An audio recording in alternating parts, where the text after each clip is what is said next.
So మనం top కాలేజెస్లో seat రావాలి అనుకున్నట్టయితే, సో ఎస్పెషల్లీ సిఎస్సి మనకి రావాలనుకుంటే మనకి దాదాపు 150+ మార్క్స్ అయితే వచ్చి ఉండాలండి. సో అలానే మనం ర్యాంక్ వైజ్ తీసుకున్నట్టయితే 500 కన్నా లెస్ దెన్ ఉంటే మనకి ఈ టాప్ కాలేజెస్ ఏవైతే ఉన్నాయో బెంగళూరులో వాటిలో మనకి సిఎస్సి బ్రాంచ్ అనేది వస్తుంది.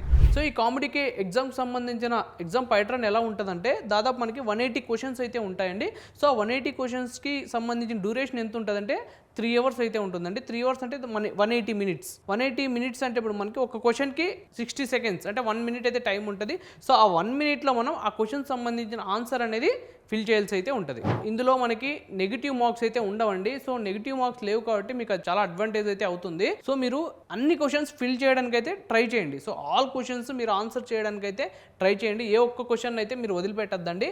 సో మ్యాక్సిమం మనకి 67% సిలబస్ అనేది క్లాస్ 12th అంటే ఇంటర్మీడియట్ నుంచే మనకి సిలబస్ అనేది వస్తుంది కాబట్టి మీరు మ్యాక్సిమం ఆల్ క్వశ్చన్స్ని అటెంప్ట్ అయితే చేయండి. సో ఏ క్వశ్చన్ మీరు వదిలిపెట్టకండి. సో ఇంకొకసారి అయితే రిమైండ్ చేస్తున్నానండి, మనకి కాంపిటీటివ్ 2026 ఎగ్జామ్కి సంబంధించిన లాస్ట్ డేట్ అనేది 16th మార్చ్లోనే ఎండ్ అయిందండి.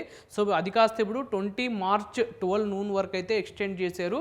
మీరు ఇప్పుడు ఆలస్యం చేయదండి, చాలామందికి ఇది ఒక ఆపర్చునిటీ అని చెప్పుకోవచ్చు. సో మీరు అప్లికేషన్ ఫామ్ ఇంకా ఫిల్ చేయకపోతే సో అప్లికేషన్ ఫామ్ అనేది ఇప్పుడు ఫిల్ చేయండి. ఫిల్ చేసి జాగ్రత్తగా అయితే సబ్మిషన్ అయితే చేసుకోండి. సో ఇదండి కాంపిటీటివ్ 2026 సంబంధించిన last date of application submission extended గురించి. సో ఈ వీడియో కనుక మీకు నచ్చినట్టయితే లైక్ చేయండి. And me friends and families ఎవరైతే బెంగళూరులో ఇంజనీరింగ్ చేద్దాం అనుకుంటున్నారో సో వాళ్ళందరికీ ఈ వీడియోని అయితే షేర్ చేయండి. తప్పకుండా మా ఛానల్ని అయితే సబ్స్క్రైబ్ చేసుకోండి. Thank you.